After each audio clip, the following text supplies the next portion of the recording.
اگر کوئی اپنا بھلا چاہتا ہے اسے چاہے جس کو خدا چاہتا ہے۔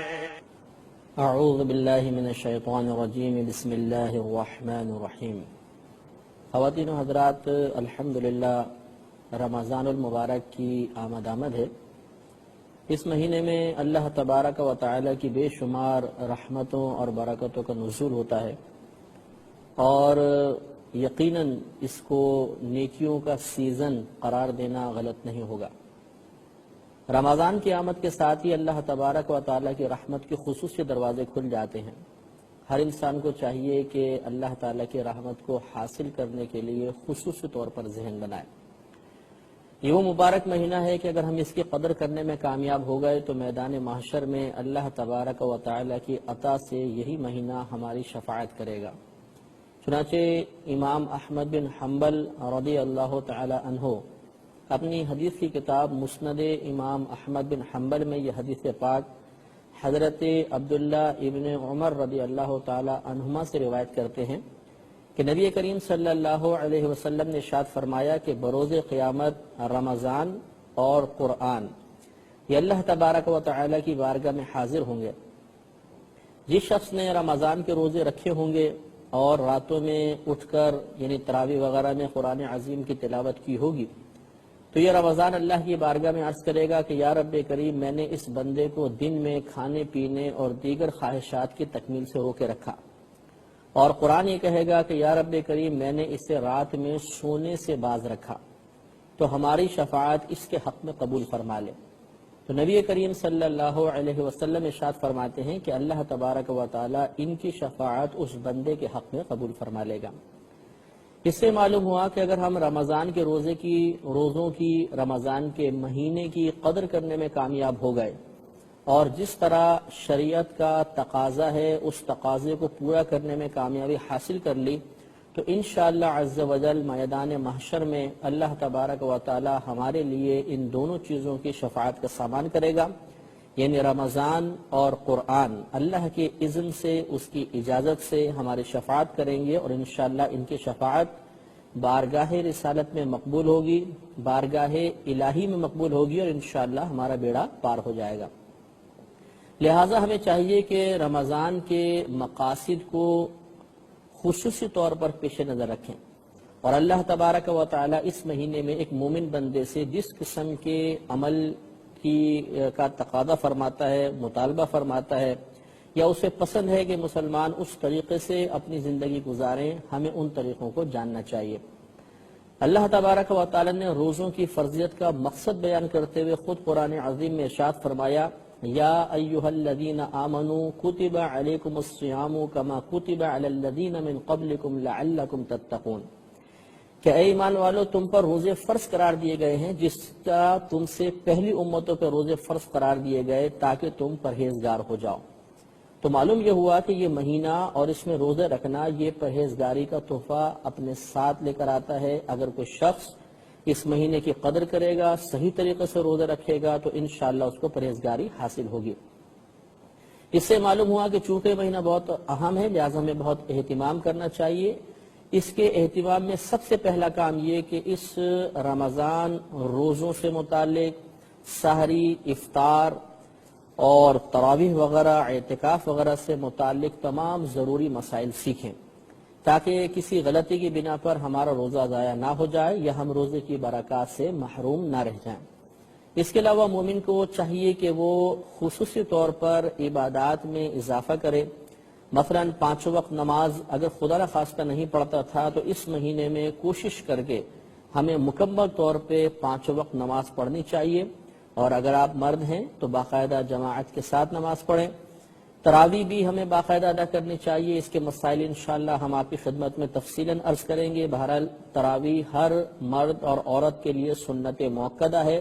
جس کا ترک جائز نہیں ہے، لہذا تراویح بھی پڑھنی چاہیے۔ اس کے علاوہ سابقہ زندگی میں اگر خدا نخواستہ کچھ نمازیں قضا ہوئی تھی تو کوشش کر کے رمضان میں ان نمازوں کو ادا کریں، کیونکہ رمضان میں ایک فرض کی ادائیگی 70 فرائض کے برابر ہے۔ لہٰذا اگر قضا نمازیں ہم ادا کریں گے، فرض ادا ہوں گے، تو انشاءاللہ ہر فرض کا ہمیں ثواب 70 گنا حاصل ہوگا۔ اس کے علاوہ کوشش یہ کرنی چاہیے کہ اگر سابقہ زندگی میں یعنی رمضان سے پہلے ہمارا روٹین خدا نخواستہ کچھ غلط قسم کی عادتوں کا تھا، تو کم از کم رمضان میں ہم بریک لگائیں اور اپنے نفس کو ان خواہشات کی تکمیل سے روکیں۔ غرض یہ کہ پرہیزگاری اسی صورت میں حاصل ہوگی جب ہم اپنا ذہن بنائیں گے اور خصوصی طور پر اہتمام کریں گے۔ اگر ہم اپنا ذہن نہیں بناتے، اہتمام نہیں کرتے اور اللہ تبارک و تعالیٰ کی رضا کے مطابق اپنی زندگی کو بسر نہیں کریں گے تو رمضان گزر جائے گا، ہمیں مطلوبہ مقصد یا قرآن پاک میں بیان کردہ فائدہ ہرگز حاصل نہیں ہو سکتا۔ لہذا روزے ہمیں پورے رکھنے چاہیے اور سحری اور افطار میں کم کھانا اور حتی الامکان کم سونا اور لوگوں سے کم میل جول رکھنا، یہ انشاءاللہ پرہیزگاری کے راستے میں بے حد معاون ثابت ہوگا۔ اب ہم مسائل کی طرف آتے ہیں۔ روزے کے مسائل جاننا ہر عاقل بالغ مسلمان مرد اور عورت پر فرض ہیں۔ اگر ہم ان مسائل کو نہیں سیکھتے اور کسی خطا میں مبتلا ہوتے ہیں تو ہمارے نام اعمال میں 2 گناہ لکھے جائیں گے، ایک علم حاصل نہ کرنے کا گناہ اور دوسرا گناہ کرنے کا گناہ۔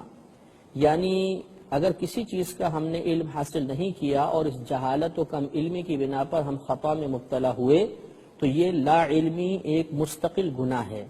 اور پھر اس گناہ کا ارتکاب، اس گناہ پر جرات، اس گناہ کا فعل کرنا مزید گناہ ہوگا۔ اس طرح کم علم شخص کے نام اعمال میں 2 گناہ لکھے جاتے ہیں۔ اس سے یہ مسئلہ بھی معلوم ہو گیا کہ بعض افراد وہ کہہ دیا کرتے ہیں جی ہمیں تو مسئلہ معلوم ہی نہیں تھا، خطا ہو گئے تو اللہ تعالیٰ معاف فرمائے گا۔ تو بے شک اللہ تعالیٰ معاف فرمانے پر قادر ہے، لیکن وہی رب کریم گرفت بھی تو فرماتا ہے۔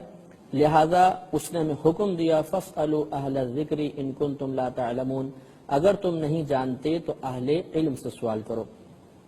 لہذا ہمیں روزوں سے متعلق تمام مسائل اچھی طریقے سے جاننے کی کوشش کرنی چاہیے۔ روزے کی تعریف ذہن میں رکھیے کہ شرعاً صبح صادق سے لے کر غروب آفتاب تک کھانے پینے، جماع وغیرہ سے رکنے اور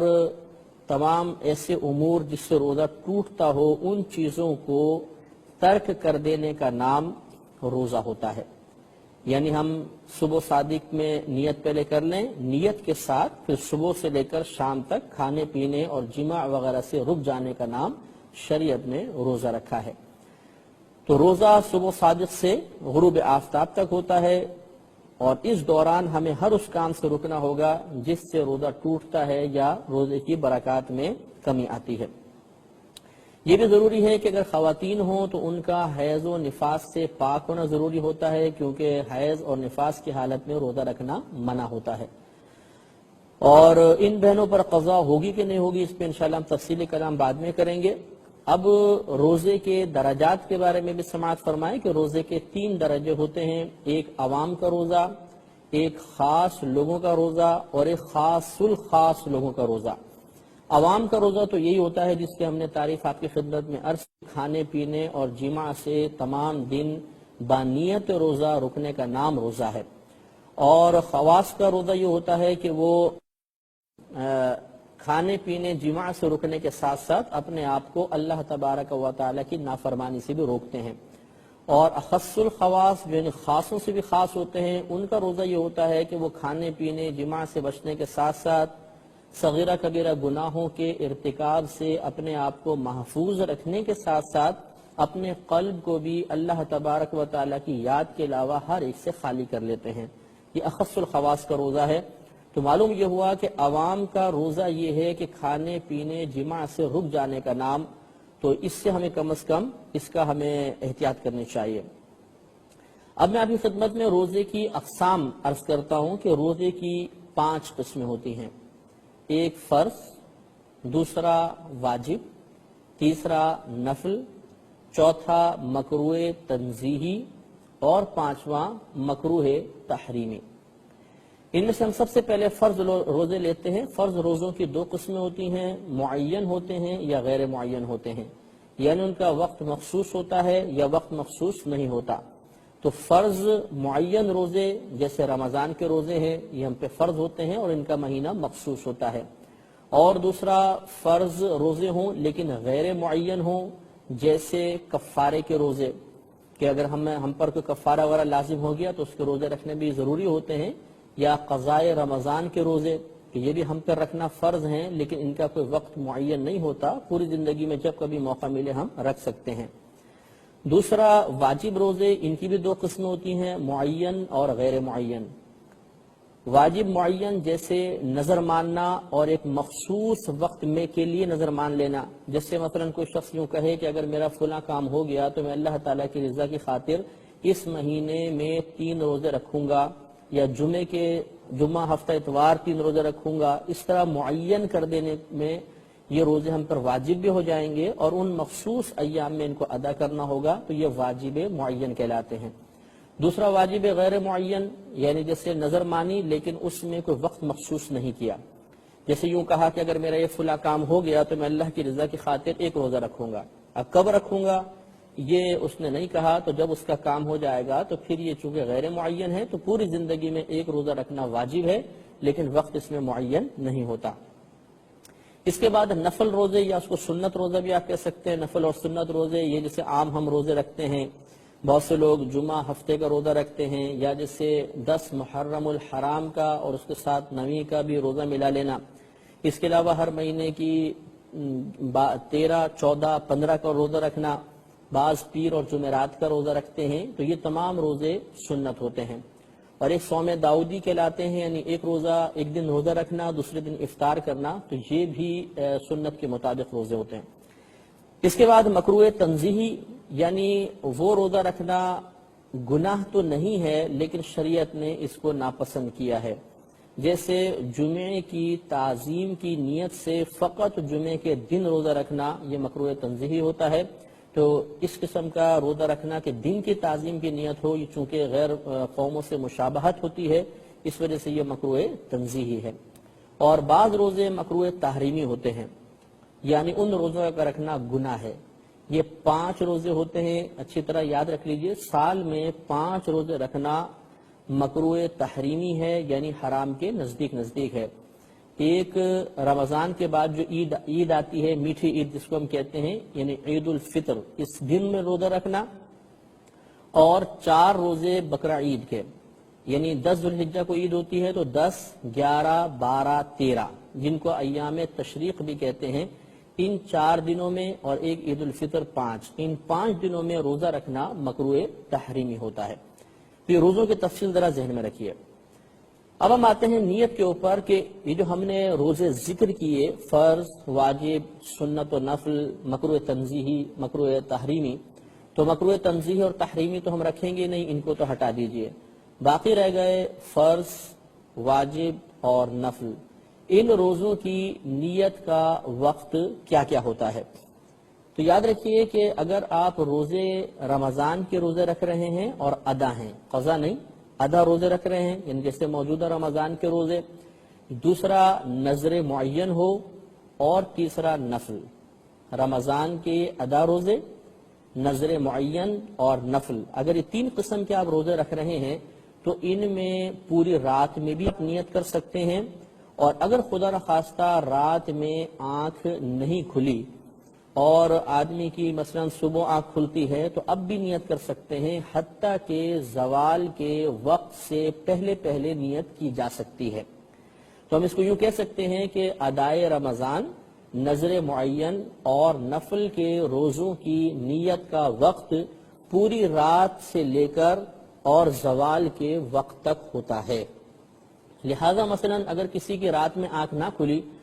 فجر کے بعد اس کی آنکھ کھلی ہے، مثال کے طور پہ روزہ بند ہو چکا ہے، پھر آنکھ کھلی ہے،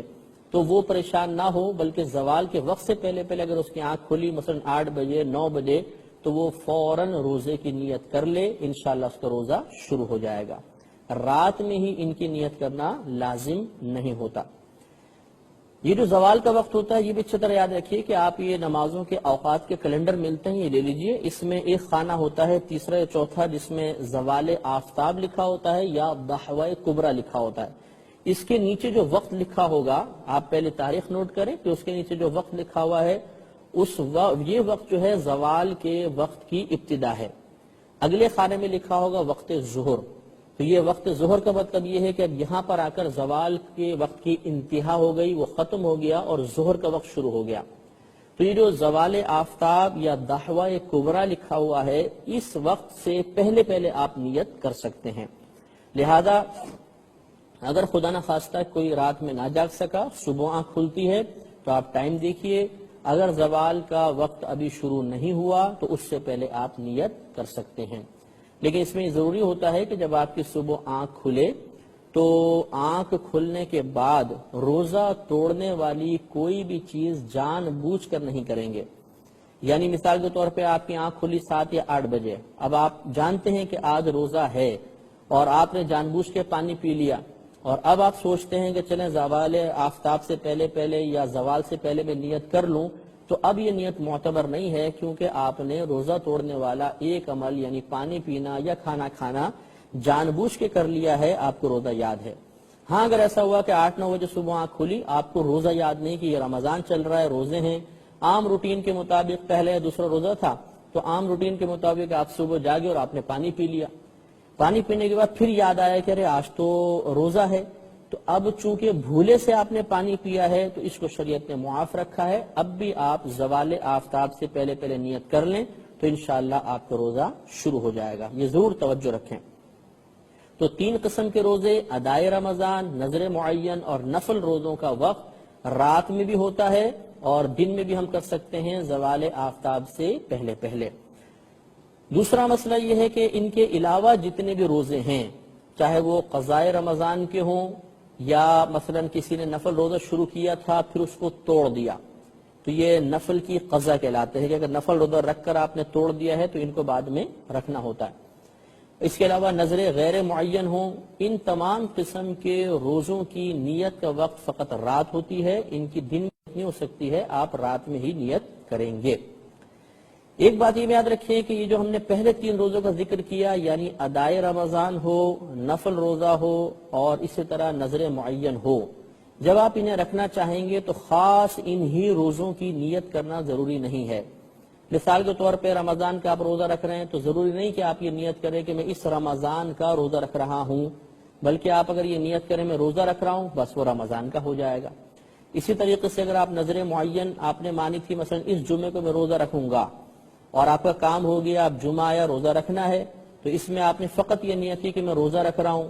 نذر معین کی خصوصاً نیت نہیں کی، تو پھر بھی آپ کا روزہ شروع ہو جائے گا۔ اسی طرح نفل روزہ رکھتے ہوئے نفل کی نیت کرنا ضروری نہیں ہوتا، آپ بس یہ میں روزہ رکھ رہا ہوں اس طرح بغیر تعیین کیے بھی اگر روزہ رکھ لیں گے تو آپ کا روزہ ہو جائے گا۔ لیکن اگر آپ اس کے علاوہ روزے رکھ رہے ہیں، مثلا قضاء رمضان کے روزے ہیں یا نفل کی قضا ہے یا نذر غیر معین وغیرہ ہے، تو اس میں آپ کو خصوصاً ان روزوں کی نیت کرنی پڑے گی، ان کا ذکر کرنا پڑے گا کہ میں قضاء رمضان رکھ رہا ہوں یا میں نذر غیر معین کا روزہ رکھ رہا ہوں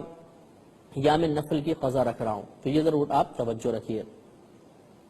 ایک بات یہ بھی یاد رکھیے گا کہ اگر آپ مسافر ہیں مثلا، یا آپ کو خدا نخواستہ کوئی شخص بیمار ہے کہ وہ روزہ نہیں رکھ سکتا، تو ان کا حکم تھوڑا سا علیحدہ ہوتا ہے۔ یہ اگر رمضان کے دنوں میں بھی کسی اور روزے کی نیت کر لیں، مثلا کوئی اور واجب کی، کسی اور نفل کی، تو جن کا وہی روزہ ہوگا۔ یعنی جو مثلا مقیم ہے اور تندرست شخص ہے، یہ تو مطلقاً روزے کی نیت سے روزہ شروع کر سکتا ہے، چاہے کوئی بھی نیت کرے اس کا روزہ شروع ہو جائے گا، رمضان کا روزہ ہوگا۔ لیکن انہی دنوں میں اگر کوئی شخص مسافر ہے تو چونکہ مسافر پر روزہ فرض نہیں ہوتا، اسی طرح کوئی بہت زیادہ مریض ہے کہ روزہ نہیں رکھ سکتا تھا تو اس پر بھی روزہ فرض نہیں ہوگا۔ اب یہ چاہیں کہ ہم کوئی روزہ رکھ لیں تو یہ جس روزے کی نیت کریں گے ان کا روزہ شروع ہو سکتا ہے۔ اب یاد رکھیں کہ نیت کسے کہتے ہیں؟ نیت دل کے پختہ ارادے کو کہتے ہیں۔ کسی بھی کام کے کرنے کا پختہ ارادہ کرنا اس کام کی نیت کہلاتا ہے۔ تو اگر آپ نے رمضان کے روزے کے لیے دل میں فقط یہ سوچا کہ کل میں روزہ رکھوں گا، پختہ ارادہ ہے، تو یہ روزے کی نیت ہو گئی، روزے کا پختہ ارادہ ہو گیا۔ لیکن بہتر یہ ہوتا ہے، افضل یہ ہوتا ہے کہ ہم اس قلبی نیت کو الفاظ کی صورت میں بیان کر لیں۔ لہذا جیسے مشہور دعا ہے وَبِصَوْمِ غَدٍ نَوَيْتُ مِنْ شَهْرِ رَمَضَان، کہ میں شہر رمضان کے روزے کے کل کے دن کی شہر رمضان کے کل کے دن کے روزے کی نیت کرتا ہوں، تو یہ بہت اچھی بات ہے کہ زبان سے ادا کر لیں تو یہ مستحب بھی ادا ہو جائے گا۔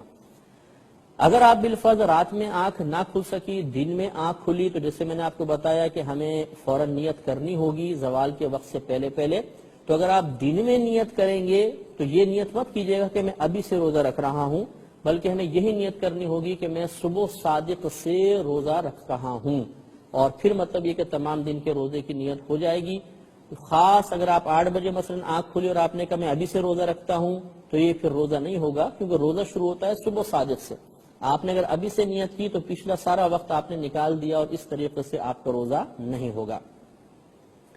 بعض بھائی سوال کرتے ہیں کہ ہم نے مثلا رات میں روزے کی پہلے نیت کر لی، اس کے بعد سحری بند ہونے سے پہلے کچھ پانی پی لیا، کھانا کھا لیا، تو کیا اس کھانا کھانے سے، پانی پینے سے سابقہ نیت ٹوٹ گئی؟ تو ایسا نہیں ہوتا۔ اگر آپ نیت کر چکے ہیں، نیت سے مراد وہی ہوتا ہے دل کا پختہ ارادہ، لیکن ہمارے ہاں نیت کہلاتی ہے زبان سے ادا کرنا۔ تو اگر آپ زبان سے دعا بالفرض پڑھ بھی چکے ہیں تو اس کے بعد سحری بند ہونے سے پہلے کھانا پینا جائز ہے، اور آپ اگر مزید کھائیں گے پیئیں گے تو نئی جدید نیت کرنے کی ضرورت نہیں ہے۔ ہاں اگر کر لیں تو بہت بہتر ہے، نہیں کیا تو کوئی حرج نہیں ہے۔ ایک مسئلہ بھی یاد رکھیں کہ اگر کسی بہن کو مثلا مخصوص ایام اس کے ساتھ ہیں اور ان کو امید ہے کہ میں کل صبح تک پاک ہو جاؤں گی، اور اس بہن نے رات میں اگلے دن کے روزے کی نیت کی کہ میں اگلے دن کا روزہ رکھتی ہوں، اور واقعی ایسا ہوا کہ صبح صادق سے پہلے وہ پاک ہو گئی، اگلا دن جب شروع ہوا ہے تو وہ پاکی کی حالت میں ہوا ہے، تو ان کا یہ روزہ ہو جائے گا۔ تو معلوم یہ ہوا کہ بہنوں کو بھی روزے کی، ایسی بہنوں کو جن کو امید ہو، قوی امید ہو کہ کل میں پاک ہو جاؤں گی صبح صادق کے فوراً بعد، تو یا اس سے پہلے میں ہو جاؤں گی، تو ان کو چاہیے کہ روزے کی نیت کر لیں، لیکن یوں تذبذب کے عالم میں نہ رہیں کہ اگر میں پاک ہو گئی تو روزہ رکھوں گی ورنہ نہیں۔ یہ نیت نہیں ہوتی ہے، کنفرم نیت کر لیں کہ میں کل کا روزہ رکھتی ہوں، جب انہیں کامل یقین ہو تو اب انشاءاللہ تعالیٰ جیسے صبح صادق سے پہلے وہ پاک ہوئی، پھر صبح صادق داخل ہو جائے گی، یا وہ صبح صادق کے بعد روزے کے دن میں داخل ہوں گی تو ان کا روزہ شروع ہو جائے گا۔ ایک مسئلہ بھی یاد رکھیں کہ آپ نے رات میں نیت کر لی کہ میں کل روزہ رکھوں گا، لیکن پھر رات میں ہی سحری ختم ہونے سے پہلے پختہ ارادہ کر لیا کہ نہیں میں روزہ نہیں رکھوں گا۔ کوئی مثلا مثال کے طور پہ رات کو آپ کی آنکھ کھلی 3-4 بجے آپ نے سحری کر لی، اس کے بعد گھر والوں نے بتایا کہ بھئی مسئلہ ہے کہ کل کوئی مطلب ایمرجنسی ہے، یا کوئی اور مطلب یہ کہ آپ کو ڈاکٹر وغیرہ کے پاس جانا ہے، اور واقعی ہی اس میں روزہ رکھنا نقصان کا باعث ہے، اور آپ نے پختہ ارادہ کر لیا کہ میں روزہ نہیں رکھوں گا، تو روزہ نہ رکھنے کا پختہ ارادہ کر لینے کی بنا پر سابقہ نیت ختم ہو جائے گی۔ اب اگر آپ کا پھر ارادہ بدلتا ہے کہ میں روزہ رکھوں گا، تو پھر آپ کو جدید نیت کرنی ہوگی، وہ سابقہ نیت کام نہیں آئے گی۔ یہ بھی یاد رکھیں کہ سحری کھانا یہ بھی نیت ہی شمار کیا جاتا ہے۔ فقہائے اعظام نے فرمایا کہ اگر کوئی شخص سحری کھا رہا ہے، کھاتے کھاتے روزہ بد ہو گیا، تو اب جیسے عوام میں مشہور ہے کہ بھئی دعا پڑھیں گے تو یہ نیت کہلاتی ہے، حالانکہ نیت دل کے ارادے کو کہتے ہیں۔ جب انسان سحری کھا رہا ہے تو اس کا سحری کھانا اس بات کی علامت ہے کہ کل وہ روزہ رکھے گا، دل میں اس کا ارادہ موجود ہے، لہٰذا اس کا روزہ شروع ہو جائے گا، تو سحری کھانا ہی روزے کی نیت ہوتی ہے۔ ہاں اگر کسی نے پکا ارادہ کیا کہ کل میں روزہ نہیں رکھوں گا، اور وہ سحری نہیں کر رہا بلکہ ناشتے کے طور پر سحری میں اٹھ کے کھانا کھا رہا ہے، تو اب یہ کھانا کھانا اس کا سحری شمار نہیں ہوگا، نیت شمار نہیں ہوگا، اب اسے اگر رکھنا ہے تو علیحدہ نیت کرنی ہی ہوگی۔ یہ بھی یاد رکھیں کہ رمضان کے ہر روزے کی علیحدہ نیت کریں گے۔ ایسا نہیں ہو سکتا کہ پہلے ہی رمضان میں ہم یہ نیت کر لیں کہ میں پورے 30 روزوں کی ایک ساتھ نیت کرتا ہوں، نہیں، ہر رات میں آنے والے روزے کی نیت ہمیں جدید کرنی ہوگی، علیحدہ کرنی ہوگی۔ ایک ہی نیت میں اگر تمام روزوں کی نیت کر لی تو وہ ایک کے حق میں مقبول ہوگی، باقی 29 یا 30 کے حق میں نہیں ہوگی، 29 سے 28 کے حق میں نہیں ہوگی۔ ہمیں ہر روزے سے پہلے جدید نیت کرنی ہی ہوگی۔ ایک یاد رکھیں بات کہ یوم الشک کا روزہ، یعنی اگلا دن جو ہے وہ 30 شعبان کا ہے یا فرسٹ رمضان ہے، بعض اوقات تاریخوں میں بڑا مسئلہ ہو جاتا ہے، چاند کے مسائل ہو جاتے ہیں، تو یاد رکھیں کہ اس میں عوام ہوں یا خواص، وہ اگر روزہ رکھنا چاہیں تو خالصتاً نفل کی نیت سے روزہ رکھیں کہ ہم کل نفل کی روزہ نیت سے رکھ رہے ہیں۔ اگر بالفرض کسی نے رمضان کی نیت سے روزہ رکھا تو یہ مکروہ تحریمی ہے، یا مطلب کسی نے روزہ اس نیت کے ساتھ رکھا کہ اگر رمضان ہوا تو رمضان کا روزہ ورنہ نہیں، تو یہ بھی غلط ہے۔ خالصتاً نفل کی نیت سے رکھ لے، اگر اگلا دن رمضان کا ہوا تو رمضان کا ہو جائے گا، اگر نہیں ہوا تو یہ نفل روزہ ہو جائے گا۔ تو یہ یوم الشک کا روزہ کہلاتا ہے، اس طریقے سے اس کو رکھ لینا چاہیے۔ انشاءاللہ عز و جل اگلے پروگرام میں رمضان اور روزوں سے متعلق جدید اور دیگر مسائل کے ساتھ آپ کی خدمت میں حاضری کا شرف حاصل ہوگا۔ اس وقت تک کے لیے اجازت مرحمت فرمائیے۔ وآخر دعوانا ان الحمدللہ رب العالمین۔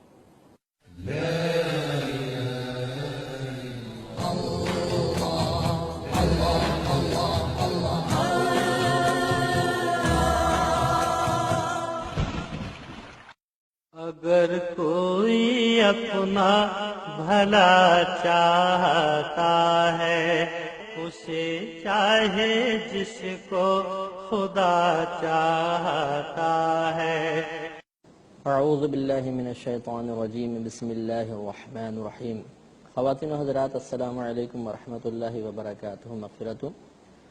پروگرام شرعی احکامات کے ساتھ اور روزوں کے مسائل کے ساتھ ایک مرتبہ پھر آپ کی خدمت میں حاضری کا شرف حاصل ہے۔ پچھلے پروگرام میں ہم نے روزے کی نیت اور اس کی فضیلت و اہمیت کے بارے میں چند باتیں عرض کی تھیں۔ آج انشاءاللہ تعالی سحری کے فضائل، سحری کی اہمیت، پھر افطار کے بارے میں چند مسائل، اور پھر انشاءاللہ تعالی روزہ کن چیزوں سے ٹوٹتا ہے اور کن چیزوں سے روزے پہ کوئی فرق نہیں پڑتا لیکن عوام یہ سمجھتی ہے کہ ان سے روزہ ٹوٹ گیا۔ اس کے علاوہ بعض چیزیں ایسی ہوتی ہیں جو مکروہات روزہ کہلاتی ہیں، یعنی ان چیزوں کی وجہ سے روزہ ٹوٹتا تو نہیں ہے لیکن روزے کی نورانیت میں کمی آ جاتی ہے۔ تو سحری کے بارے میں انشاءاللہ ہم پہلے کلام کرتے ہیں کہ سحری کھانا یہ سنت رسول صلی اللہ علیہ وسلم ہے، روزے کے لیے شرط نہیں ہے۔ چنانچہ بعض حضرات بعض اوقات ایسا ہوتا ہے کہ رات میں نہیں اٹھ پاتے تو صبح اٹھ کے بڑے پریشان ہوتے ہیں اور سوال کرتے ہیں کہ جی ہم نے تو آج سحری کی نہیں ہے، تو کیا ہمارا روزہ شروع ہو گیا یا نہیں ہوا؟ تو اس کا مسئلہ یہ ہے کہ چونکہ سحری کھانا سنت کریمہ ہے، لہذا اگر کسی نے سحری نہ کھائی، وہ نہ کھا سکا تو ترک سنت لازم آیا، لہذا اس کی وجہ سے روزے پر کوئی فرق نہیں پڑے گا۔ لیکن یہ بھی یاد رکھیں کہ بعض لوگ فخراً یہ کہتے ہیں کہ جی ہم نے تو بغیر سحری کے روزہ رکھا، یا کوئی یہ عادت بنا لے کہ وہ سحری کرے ہی نہیں اور روزہ ویسے رکھے اور بولے کہ دیکھو جی میرے اندر بڑی ہمت ہے کہ میں بغیر سحری کے روزہ رکھتا ہوں، تو یہ بھی کوئی کمال کی بات نہیں ہے۔ ہمارے نبی کریم صلی اللہ علیہ وسلم کی ہر سنت میں بے شمار حکمتیں پوشیدہ ہیں،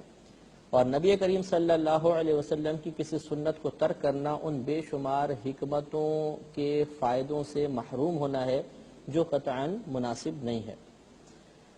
بخاری شریف کی روایت ہے، نبی کریم صلی اللہ علیہ وسلم نے ارشاد فرمایا کہ سحری کھاؤ کیونکہ سحری کھانے میں برکت ہے۔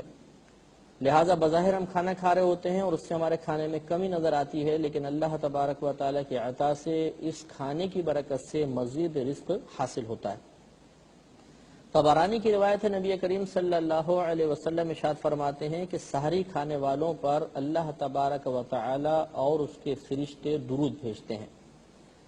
یاد رکھیے کہ درود کی نسبت جب اللہ تبارک و تعالی کی جانب کی جائے تو اس سے مراد ہوتا ہے رحمت کا نازل فرمانا، اور جب فرشتوں کی طرف اسے منسوب کیا جائے اور یوں کہیں کہ فرشتے درود پڑھتے ہیں یا بھیجتے ہیں، اس کا مطلب ہوتا ہے دعائے مغفرت کرنا۔ لہذا طبرانی کی اس حدیث کا مطلب یہ ہوگا کہ جب کوئی شخص سحری کھاتا ہے تو اللہ تبارک و تعالی اس پر اپنی رحمت نازل فرماتا ہے اور فرشتے اس کے لیے دعائے مغفرت کرتے ہیں۔ اور ایک روایت میں ہے کہ نبی کریم صلی اللہ علیہ وسلم سحری تناول فرما رہے تھے تو ایک صحابی تشریف لائے، نبی کریم صلی اللہ علیہ وسلم نے انہیں ملاحظہ فرمایا تو ارشاد فرمایا کہ سحری کھانا کبھی ترک نہ کرنا، کیونکہ یہ اللہ تبارک و تعالی کی طرف سے برکت ہے، اس برکت کو ضائع نہ کرنا۔ تو یہ نسائی شریف کی روایت ہے۔ اس سے بھی معلوم ہوا کہ نبی کریم صلی اللہ علیہ وسلم کی اس سنت کی تکمیل میں بہت سے فائدے پوشیدہ ہیں، لہٰذا ان سے محروم ہونا مناسب نہیں ہوتا۔ اور طبرانی کبیر کی روایت میں ہے کہ نبی کریم صلی اللہ علیہ وسلم نے ارشاد فرمایا کہ 3 اشخاص کے کھانے پر اللہ تبارک و تعالی کوئی حساب نہیں لے گا۔ ایک روزہ دار یعنی جب وہ افطار وقت کھائے، دوسرا سحری کھانے والا، اور تیسرا سرحد پر گھوڑا باندھنے والا، یعنی جو اپنے ملک کی حفاظت کی خاطر سرحد پر متعین ہو۔ یہ بہت ہی افضل عبادت ہوتی ہے اور اللہ تبارک و تعالی اس شخص کے کھانے پینے کا کوئی حساب و کتاب نہیں لے گا۔ لہذا معلوم ہوا کہ سحری اور افطار میں اگر کوتاہی کی تو ہم ان برکات سے محروم رہ جائیں گے، اور ان کے علاوہ کھائیں گے تو لازم اس کھانے کا حساب ہوگا، لیکن سحری اور افطار میں کھانے کا حساب نہیں ہے۔ لیکن اس کا ہرگز مطلب یہ نہیں ہے کہ اب چونکہ حساب و کتاب نہیں ہوگا تو خوب زبردست قسم کا کھائیں اور پئیں، چاہے مطلب یہ کہ بدہضمی ہو جائے، اور جو روزے کی حقیقتاً نورانیت ہے، جو کمزوری، ضعف اور بھوک کے کثرت کے ساتھ لگنے کی وجہ سے پیدا ہوتی ہے، اس سے ہم محروم ہو جائیں، یہ مناسب نہیں ہے۔ بلکہ علماء کرام نے ارشاد فرمایا کہ سحری میں انسان اتنا کھائے کہ تھوڑا بھوک باقی رہے، تاکہ روزے کی جو شدت ہے، روزے کی بھوک کی سختی ہے، وہ محسوس ہو، اس سے نفس مغلوب ہوتا ہے۔ اسی طرح افطار میں بھی ہمیں کوشش کرنی چاہیے کہ اتنا ہی کھائیں جتنا معدہ برداشت کر سکتا ہے، بہت ہی زیادہ کھانا کوئی کمال نہیں ہے، کم کھائیں اور مناسب کھائیں تو انشاءاللہ تعالی برکت بھی زیادہ ہوگی اور انسان بیماریوں سے محفوظ رہے گا۔ یاد رکھیے کہ سحری کھانا جیسے بتایا سنت کریمہ ہے، اور اس میں تاخیر کرنا مستحب ہے۔ تاخیر کرنا مستحب کا مطلب یہ ہے کہ جیسے ہمارے ہاں عام رواج ہے کہ ہم رات کے آخری حصے میں اٹھ کر پھر کھانا کھاتے ہیں، تو یہ تاخیر کرنا مستحب ہے۔ ورنہ اگر کوئی رات میں بھی سحری کرے، مثلا 12 بجے 1 بجے کھانا کھا لے روزے کی نیت سے، اور پھر اس کے بعد سو جائے، چاہے صبح جاگے یا نہ جاگے، تو یہ بھی کھانا سحری ہی کہلائے گا۔ لیکن دیر کرنا مستحب ہے، جیسے آج کل مسلمانوں میں رائج ہے کہ ہم فجر سے پہلے اٹھتے ہیں اور پھر کھا پی کر آرام سے روزہ بند کرتے ہیں، تو یہ تاخیر کرنا مستحب ہوتا ہے۔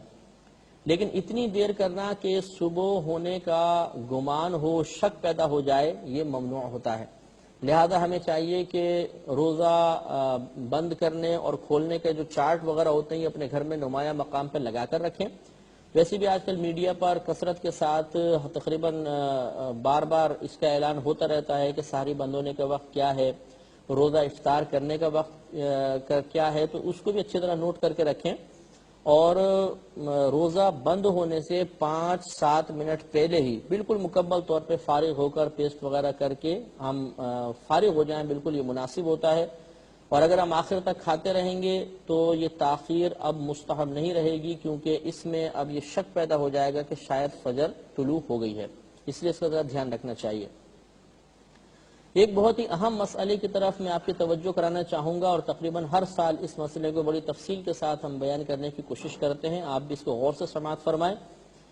ہمارے عوام میں سے اکثریت کا یہ ذہن ہے کہ شاید اذان کے دوران کھانا پینا جائز ہے،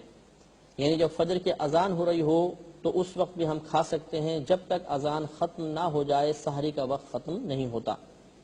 تو وہ ہوتا یہ ہے کہ اذان ہو رہی ہوتی ہے اور گھر میں شور مچا ہوتا ہے کہ جلدی سے چائے پی لو، سگریٹ پی لو، پانی پی لو، اذان ہو رہی ہے اور پھر اس کے بعد ہم روزہ بند کر دیں گے۔ بلکہ بعض اوقات تو یہاں تک سنا گیا ہے کہ کہتے ہیں کہ ابھی اس مسجد کی اذان ہوئی ہے، اس مسجد کی باقی ہے، جلدی جلدی کھا پی لو، اور پھر روزے کے دوران کھاتے پیتے رہتے ہیں، اور ان بیچاروں کو یہ معلوم نہیں ہوتا کہ اس طرح کھانے پینے سے، یعنی اذان کے دوران کھانے پینے سے روزہ ٹوٹ جاتا ہے۔ اب شاید آپ بھی حیران ہوں گے کہ اس سے روزہ کیسے ٹوٹ جاتا ہے، ہم تو ایسے ہی کرتے چلے آئے ہیں، تو میں آپ کو سمجھاتا ہوں۔ دیکھیں مسئلہ یہ ہوتا ہے کہ سحری کا وقت، آخری وقت جو ہے وہ فجر شروع ہونے سے پہلے پہلے تک ہوتا ہے۔ جیسے ہی فجر کا وقت شروع ہوگا سحری کا وقت ختم ہو جائے گا۔ اب یہ ایک مسئلہ یاد رکھیں۔ دوسری بات یہ کہ کوئی بھی اذان ہو، جب وقت شروع ہو جائے گا اس کے بعد ہی دی جا سکتی ہے، اس سے پہلے نہیں۔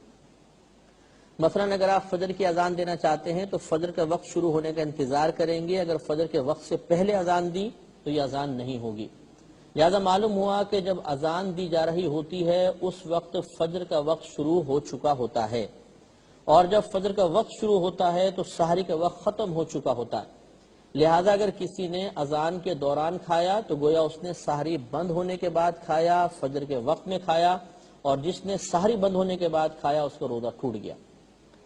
تو یہ ایک عام سی بات ہے، آسان سی بات ہے، کوئی مشکل مسئلہ نہیں ہے کہ جب اذان ہو رہی ہوتی ہے تو اذان سحری بند ہونے کے بعد ہی ہوتی ہے، اور سحری بند ہونے کے بعد کھانا پینا حرام ہوتا ہے کیونکہ روزہ شروع ہو جاتا ہے۔ اب اگر ہم اذان کے دوران کھائیں گے تو گویا ہم نے روزے کے دوران کھایا، اور روزے کے دوران جو کھائے گا پیے گا اس کا روزہ نہیں ہوگا۔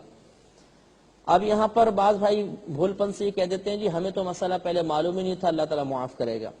تو اچھی طرح یاد رکھیں کہ اللہ تبارک و تعالی نے قرآن عظیم میں ارشاد فرمایا کہ فَاسْأَلُوا أَهْلَ الذِّكْرِ إِن كُنتُمْ لَا تَعْلَمُونَ، کہ اگر تم نہیں جانتے تو اہل علم سے سوال کرو۔ لہذا اور نبی کریم صلی اللہ علیہ وسلم کے فرمان بھی مسلم شریف کی روایت ہے کہ طلب العلم فریضۃ علی کل مسلم، کہ علم کا حاصل کرنا ہر مسلمان عاقل بالغ مرد اور عورت پر فرض ہے۔ لہذا علم سیکھنا ہم پر فرض تھا۔ پاکستان یا ہندوستان بھی بلکہ دارالاسلام ہے، اور دارالاسلام میں کم علمی لا علمی عذر نہیں ہوتی، یعنی اللہ تعالیٰ کی بارگاہ میں جا کے ہم یہ نہیں کہہ سکتے ہیں کہ یا رب کریم چونکہ ہمیں مسئلہ معلوم نہیں تھا اس لیے ہمارا روزہ ٹوٹ گیا تو معاف فرما دے۔ اللہ تبارک و تعالیٰ کی طرف سے ہو سکتا ہے کہ پھر یہ کہا جائے جواب میں کہ جب ہم نے کہا تھا قرآن عظیم میں موجود تھا کہ تم اہل علم سے سوال کرو تو تم نے علم کیوں نہیں سیکھا۔ لہٰذا ناراض ہونے کے بجائے، شرعی مسئلے کو رد کرنے کے بجائے، غصے میں مبتلا ہونے کے بجائے، اور شریعت پر طنز یا افتراء یا مطلب اس کے خلاف بولنے کے بجائے ہمیں چاہیے کہ سنجیدگی کے ساتھ، ٹھنڈے دل کے ساتھ صحیح مسئلے کو قبول کریں۔ آج سے پہلے جتنے روزے اس طرح ہم نے بند کیے تھے کہ اذان کے دوران کھاتے پیتے رہے تھے، وہ روزے نہیں ہوئے، ان کی قضا کرنے کی کوشش کریں۔ لیکن جیسے کہ ہم آگے پوری تفصیل کے ساتھ بتائیں گے کہ اگر کسی نے اذان کے دوران کھاتے پیتے روزہ توڑ دیا تو اس پر صرف قضا ہوتی ہے، کفارہ نہیں ہوتا۔ لہذا آپ یاد کریں جتنی سابقہ زندگی میں ایسے روزے ہیں ان کا ایک حساب کر لیجئے، اور پھر آئندہ زندگی میں اس رمضان کے گزرنے کے بعد پھر آپ آہستہ آہستہ ہفتے میں 1 یا 2 یا مہینے میں 4-5 روزے اس طرح کر کے ان تمام روزوں کی قضا ادا فرمائیں۔ تو خلاصہ کلام یہ ہے کہ روزہ بند ہونے کا دار و مدار اذان پر نہیں ہوتا، روزہ بند ہونے کا دار و مدار اس وقت پر ہے جس وقت جو وقت ہمیں بتا رہا ہے کہ اب سحری ختم ہو گئی ہے۔ لہذا اپنے گھر میں کسی مستند ادارے کا، دارالعلوم کا آپ نقشہ رکھیں جس میں ٹائمنگز وغیرہ لکھی ہوں، اور جیسے ہی فجر کے وقت شروع ہو، یعنی جیسے مثال کے طور پر 5:25 بالفرض یہ وقت اگر ہے تو آپ اس سے پہلے 5-7 منٹ پہلے کلی وغیرہ کر کے فارغ ہو جائیں، اور اگر بالفرض آپ کی دیر سے آنکھ کھلی ہے، سحری کا وقت بہت مختصر سا باقی ہے، تب بھی آپ کو یہ احتیاط ضرور کرنی ہوگی کہ اس سحری کے ختم ہونے کے وقت سے پہلے کلی وغیرہ کر کے فارغ ہو جائیں۔ اب ہم افطار کے بارے میں چند کلام کریں گے۔ افطار کے بارے میں ایک بات تو یاد رکھیے کہ افطار کرنا بھی سنت کریمہ ہے، اور افطار کا تعلق بھی اذان کے ساتھ نہیں ہے۔ ہم بسا اوقات کھجور ہاتھ میں لے کے بیٹھے رہتے ہیں اور مؤذن کا انتظار کرتے ہیں، جب وہ اذان دیتا ہے اس کے بعد افطار کرتے ہیں، اور اس سے پہلے اگر کوئی افطار کرنے لگے تو ہم اس کو روکتے ہیں۔ تو یاد رکھیں کہ افطار کا تعلق بھی وقت کے ساتھ ہے۔ وہی چارٹ آپ گھر میں رکھیں، یا جیسے ٹی وی وغیرہ پہ بتایا جاتا ہے اس وقت کو آپ محفوظ رکھ رہے ہیں، ریڈیو وغیرہ آپ کے پاس ہے، ریڈیو میں بتایا جا رہا ہے تو جو وقت وہ بتائیں اس وقت کے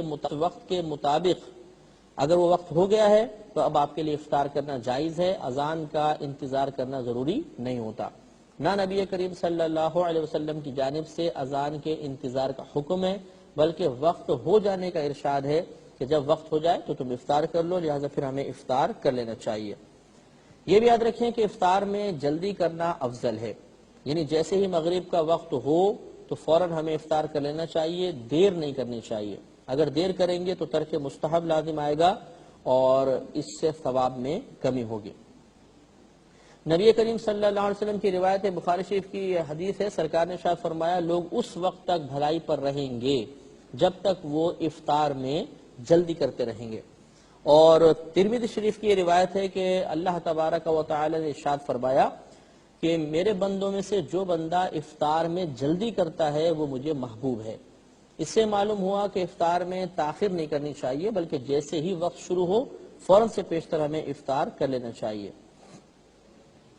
اب افطار کس چیز سے کرنا چاہیے اس کے بارے میں مختلف روایات ہیں، اور ہمارے نبی کریم صلی اللہ علیہ وسلم سے مختلف چیزیں منقول ہیں۔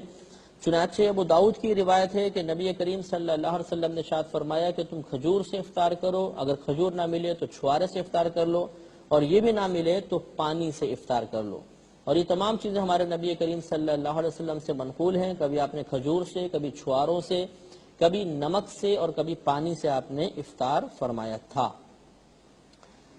یہ بھی یاد رکھیں کہ جس طرح افطار کرنا ہمارے لیے مستحب ہے، ایسے ہی دوسروں کو افطار کروانا بہت ہی افضل کام ہے۔ بعض لوگ پورے رمضان مساجد میں افطار کا سامان بھیجتے ہیں یا غریبوں کے اندر تقسیم کرتے ہیں، یہ بہت ہی اچھا عمل ہے اور اس پر بہت زیادہ ثواب مرتب ہوگا۔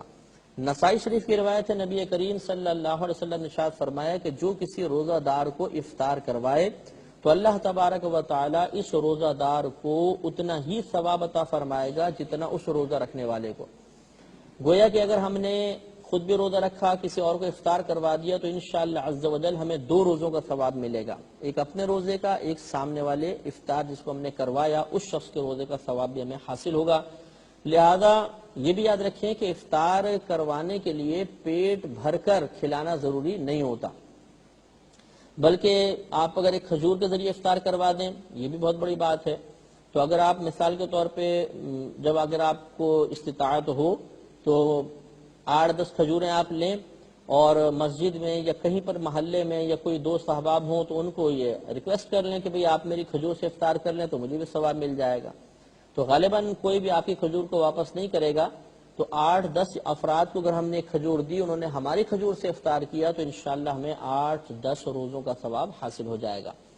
اس لیے حتی الامکان کوشش کریں کہ اس رمضان میں جتنے زیادہ سے زیادہ لوگوں کو آپ افطار کروا سکیں یہ بہت ہی بہتر ہے۔ نبی کریم صلی اللہ علیہ وسلم نے ارشاد فرمایا کہ جو حلال رزق سے افطار کروائے تو فرشتے ماہ رمضان میں اس کے لیے استغفار کرتے ہیں، یعنی اللہ تبارک و تعالی سے مغفرت کو طلب کرتے ہیں۔ لہذا ہمیں ضرور کرنا چاہیے اور اس برکت سے بھی، اس عمل سے بھی فائدہ اٹھانا چاہیے۔ آخر میں اس میں کہ یہ بات افطار سے متعلق بہت اہم ہے اور شاید بہت سے سننے والوں کے لیے باعث حیرت بھی ہوگی کہ ہمارے عموماً ایسا ہوتا ہے کہ ہم افطار کرتے ہوئے پہلے کھجور کھاتے ہیں اور کھجور کھانے کے پہلے ہم دعا پڑھتے ہیں اور پھر کھجور کھاتے ہیں۔ اللہم انی لکا صمتو وبکا آمنتو وعلیکا توکلتو وعلی رزقک افطرتو، پہلے دعا پڑھتے ہیں یا ٹی وی پر آ رہی ہوتی ہے تو ہم اس دعا کو دیکھتے ہیں اور اس پہ لکھا بھی ہوتا ہے کہ افطار کرنے کی دعا، تو ہمارے ذہن میں تصور ہوتا ہے کہ پہلے ہم دعا پڑھ لیں اس کے بعد افطار کریں گے۔ حالانکہ یاد رکھیں کہ سنت کریمہ یہ ہے کہ پہلے کھجور کھائی جائے اس کے بعد دعا پڑھی جائے، اور یہ بہت آسان سا مسئلہ ہے، اس کو اگر سمجھنا ہو تو جو ہمارے نبی کریم صلی اللہ علیہ وسلم سے دعا منقول ہے اسی پہ غور کر لیں۔ اس دعا کا ترجمہ اس طرح ہے کہ اللہم انی لکا صمتو، اے اللہ بے شک میں نے تیرے لیے روزہ رکھا۔ یقینی سی بات ہے کہ یہ بات کہنا اسی وقت درست ہوگا جب ہم روزہ رکھ چکے ہوں گے۔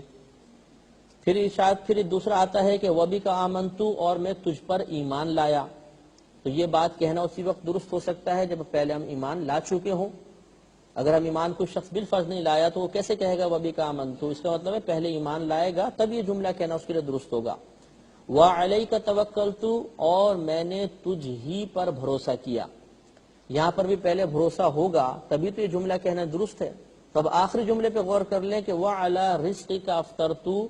اور میں نے تیرے دیے ہوئے رزق سے افطار کیا، تو لازم سی بات ہے کہ یہ بات بھی اسی وقت درست ہوگی جب پہلے ہم افطار کر چکے ہوں گے، اس کے بعد یہ دعا پڑھیں گے۔ تو اس لیے معلوم یہ ہوا کہ پہلے ہمیں کھجور وغیرہ کھانی چاہیے، اس کے بعد دعا پڑھنی چاہیے، یہی نبی کریم صلی اللہ علیہ وسلم کا طریقہ ہے، اور اسی طریقے سے ہمیں افطار کرنا بھی چاہیے۔ اور یہ بھی یاد رکھیں کہ سحری اور افطار کے وقت بڑا مقبول وقت ہوتا ہے، ان دونوں اوقات میں ہمیں کوشش کرنی چاہیے کہ بارگاہ الہی میں خوب دعائیں مانگیں، جتنا موقع ملے دعا مانگنی چاہیے کہ مقبولیت کا قوی امکان ہے۔ اس کے علاوہ تمام ہمارے دیکھنے والوں سننے والوں کی خدمت میں گزارش ہے کہ سحری میں تو آپ نے اٹھنا ہی ہے، اور یقینی سی بات ہے کہ عشاء کی نماز کے بعد ہم سوتے ہیں، اس کے بعد سحری کے لیے اٹھتے ہیں۔ تو آپ نے ایک لفظ سنا ہوگا نماز تہجد کا۔ تہجد کی تعریف یہ ہوتی ہے کہ انسان عشاء کے فرائض پڑھنے کے بعد یا عشاء کی پوری نماز پڑھنے کے بعد اگر تھوڑی دیر سو جائے تو جب سو کے وہ اٹھے گا، اب اٹھنے کے بعد جو رات کے نوافل پڑھے گا انہیں تہجد کہا جاتا ہے۔ تو اس سے معلوم ہوا کہ تہجد کے لیے عشاء کے بعد سونا شرط ہے۔ اب اس کے بعد جب بھی آپ اٹھیں گے تہجد ہوگی، تو سحری میں تو ہم نے اٹھنا ہی ہوتا ہے۔ اگر ہم یہ عادت بنا لیں کہ 2 رکعت نماز فوراً نفل پڑھ لیا کریں، تہجد ادا کر لیا کریں، تو انشاءاللہ تعالی ہمیں روزانہ کم از کم رمضان کی راتوں میں تہجد پڑھنے کا ثواب حاصل ہو جائے گا۔ اور اگر ایسے کوئی ہمارے بھائی اور بہنیں جن پر پچھلی زندگی کی قضا نمازیں باقی ہیں، ان کے لیے ہمارا مشورہ یہ ہے کہ پھر وہ کوشش یہ کریں کہ جب جاگیں تو اپنی سابقہ زندگی کی کوئی بھی قضا نماز ادا کر لیں، ظہر ہو، عصر ہو، مغرب یا عشاء یا فجر، جتنا وقت موجود ہے اتنے وقت کے اندر کوشش کر کے کچھ نہ کچھ قضا نماز ضرور ادا کریں۔ اگر ہم پر قضا باقی ہوں تو پھر نوافل میں مشغول ہونا مناسب نہیں ہوتا، پھر آپ قضا نماز ادا کریں۔ اور اگر اللہ تعالیٰ کے فضل و کرم سے آپ پابندی سے نماز پڑھتے ہیں اور کوئی قضا نماز آپ پر باقی نہیں ہے تو پھر نوافل پڑھنے میں حرج نہیں، ضرور نوافل پڑھے جائیں کہ یہ موقع زندگی میں بار بار نہیں آتا، رمضان کی مبارک راتیں ہیں، اور ہو سکتا ہے کہ ہم اسی طریقے سے اگر تہجد پڑھتے رہیں تو پھر رمضان کے بعد بھی عادت پختہ رہے۔ اللہ تعالیٰ عمل کی توفیق عطا فرمائے۔ اب انشاءاللہ تعالی ہم آپ کی خدمت میں روزہ توڑ دینے والی چیزوں کے بارے میں چند باتیں عرض کریں گے۔ یاد رکھیے کہ جیسے آپ کو پہلے بتایا تھا کہ اللہ تبارک و تعالی نے قرآن عظیم میں ارشاد فرمایا، یا ایھا الذین آمنوا کتب علیکم الصیام کما کتب علی الذین من قبلکم لعلکم تتقون، کہ تم پر اسی طرح روزے فرض کیے گئے ہیں جیسے پچھلی قوموں پر روزے فرض کیے گئے تھے تاکہ تم پرہیزگار ہو جاؤ۔ تو اس سے روزے کی فرضیت بھی ثابت ہوتی ہے کہ روزہ رکھنا ہم پر فرض ہے، اور جان بوجھ کر روزہ ترک کرنا یہ گناہ کبیرہ ہے،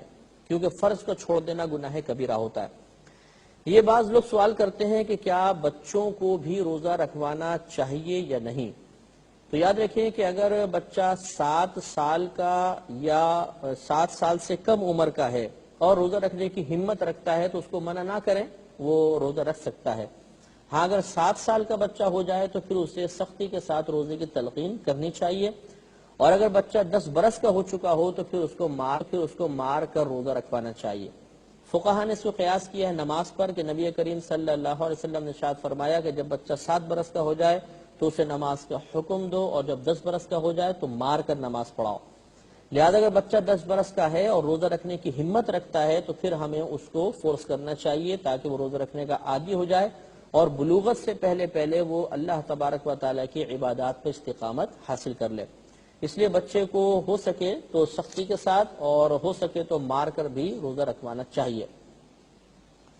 اب یاد رکھیں کہ روزہ توڑنے والی چند مخصوص چیزیں ہوتی ہیں اور چند اصول ہوتے ہیں، ان کو ہمیں پیش نظر رکھنا چاہیے۔ تو انشاءاللہ تعالی ہمیں روزہ توڑنے والی تمام چیزوں کے مسائل اچھی طرح ذہن میں ہمارے راسخ ہو جائیں گے، مستحضر ہو جائیں گے، اور پھر کبھی بھی کوئی مسئلہ ہمیں درپیش ہوگا تو انشاءاللہ آسانی کے ساتھ ہم یہ جان سکیں گے کہ ہمارا روزہ ٹوٹا ہے یا نہیں۔ اس میں یاد رکھیں کہ ایک بات تو یہ کہ جب تک روزہ ٹوٹنے والا یا توڑنے والا کوئی عمل نہیں کیا جائے گا اس وقت تک روزہ نہیں ٹوٹے گا۔ لہذا اگر کسی نے روزہ رکھ لیا پھر دن میں پختہ ارادہ کیا کہ میں روزہ توڑتا ہوں لیکن توڑنے والا کوئی عمل نہیں کیا تو اس کو روزہ نہیں ٹوٹے گا۔ یعنی فقط دل کے پختہ ارادے سے روزہ نہیں ٹوٹا کرتا، نیت سے نہیں ٹوٹتا، بلکہ ہمیں کوئی ایسا عمل کرنا ہوگا جس سے روزہ ٹوٹ جائے تو ٹوٹے گا۔ تو خدا نخواستہ کہنے کا مقصد یہ نہیں کہ ہم کوئی عمل کریں، بلکہ اگر کوئی کرے گا، کہنا مقصود یہ ہے کہ کرے گا تو روزہ ٹوٹے گا، ورنہ روزہ نہیں جائے گا۔ روزہ ٹوٹنے کے اسباب پہ اگر آپ غور و تفکر کریں تو 3 چیزیں ہمارے سامنے آتی ہیں جن سے روزہ ٹوٹ جاتا ہے، اور یہ تینوں اصول کی حیثیت رکھتی ہیں۔ ایک بات تو یہ کہ جسم کے سوراخوں میں سے کوئی چیز بدن کے اندر داخل ہوگی تو اس سے روزہ ٹوٹ جائے گا۔ جسم کے سوراخوں میں سے، مثال کے طور پر جیسے ناک ہے، یہ نتنے ناک کے اندر یہ پورا روٹ ہے جو ہمارے حلق تک پہنچتا ہے۔ اسی طرح ہمارا منہ ہے، اس میں پورا روٹ ہوتا ہے۔ اسی طرح آنکھ اور حلق کے درمیان مکمل ایک راستہ، ایک پیسیج ہے، ایک روٹ ہے جس سے آنکھ میں کچھ چیز ڈالیں گے تو ہمارے حلق تک پہنچ جائے گی۔ ہاں لیکن کان کے دونوں سوراخوں میں اور حلق کے درمیان کوئی روٹ نہیں ہوتا۔ یاد رکھیں کہ سابقہ فقہائے عظام نے یہی فتویٰ لکھا ہوا ہے، اور کہ کتب میں آپ کتب فقہ میں مسئلہ دیکھیں گے کہ کان میں دوا ڈالی تو روزہ ٹوٹ جائے گا، آنکھ میں ڈالی تو نہیں ٹوٹے گا۔ یہ فقہائے کرام کا قیاس تھا. انہوں نے چونکہ اس زمانے میں میڈیکل سائنس نے اتنی ترقی نہیں کی تھی، لہذا فقہا نے غور کر کے کہ اگر کان میں تیل ڈالیں گے تو یہ حلق تک پہنچ جائے گا، اور آنکھ میں دوا ڈالی تو یہ نہیں پہنچے گی. اس کے اوپر یعنی غالب گمان کر کے انہوں نے یہ لکھا کہ چونکہ آنکھ اور گلے کے حلق کے درمیان کوئی راستہ نہیں ہوتا، لہذا اس سے روزہ نہیں جائے گا. ہاں، کان اور حلق کے درمیان روٹ ہوتا ہے باقاعدہ، تو کان میں دوا ڈالیں گے تو ٹوٹ جائے گا. لیکن ان کا یہ جو مطلب فتویٰ تھا یہ ظن غالب پر تھا. انہوں نے غالب گمان کیا کہ شاید کان اور حلق کے درمیان روٹ ہوگا، آنکھ اور حلق کے درمیان نہیں ہوگا. لیکن جیسے جیسے ترقی ہوتی رہی تو جدید میڈیکل سائنس نے ثابت کر دیا کہ آنکھ اور حلق کے درمیان روٹ ہوتا ہے، کان اور حلق کے درمیان نہیں ہے. لہذا فتویٰ بدل گیا. کان میں دوا ڈالیں گے تو روزہ نہیں جائے گا، آنکھ میں دوائی ڈالیں گے تو روزہ ٹوٹ جائے گا. ہاں، اگر کسی کے کان کا پردہ پھٹا ہوا ہے تو پھر باقاعدہ ایک روٹ بن جائے گا اور پھر دوا ڈالنے سے روزہ ٹوٹ جائے گا. انشاءاللہ تعالی روزہ توڑنے سے متعلق بقیہ مسائل اگر زندگی رہی تو اگلے پروگرام میں آپ کی خدمت میں بالتفصیل عرض کیے جائیں گے. اب آپ کی خدمت ہم آپ سے اجازت طلب کرتے ہیں اور انشاءاللہ اگلے پروگرام میں دوبارہ ملاقات کی امید رکھتے ہیں. وآخر دعوانا ان الحمدللہ رب العالمین.